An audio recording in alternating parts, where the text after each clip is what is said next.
Okay, here we go again, guys. This girl is a showline English Cocker Spaniel, and she is in a bit of a state, as you can see.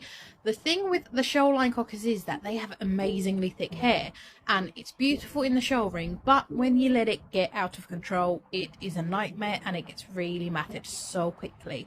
And this girl took me 45 minutes to clip off before I could even bathe her. And for reference for your non-groomers, if I pre-clip a dog before a bath, it usually takes me about 5 to 10 minutes. And I had her in for 1.5 hours overall, so the pre-clip took me half of the appointment. From what I understood, this isn't the person's dog who brought her in. They are simply dog sitting for their daughter who is away on holiday, and she's let to get in a bit of a state every time before she gets a groom.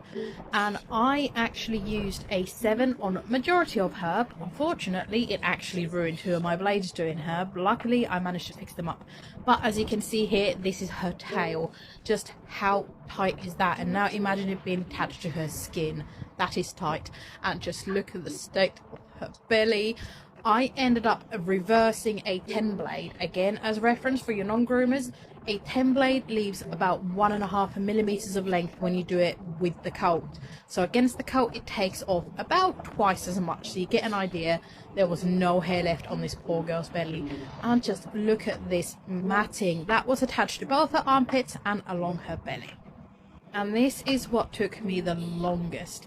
These tight mats were incredibly difficult to get out of her pads, and she hated the process. And just as a comparison, a tidy foot at the end of it. I actually, because I was running so behind with her because of the amount of time it took to pre-clip her, I didn't actually get a lot of footage. But here is the state of my floor after I was done with her.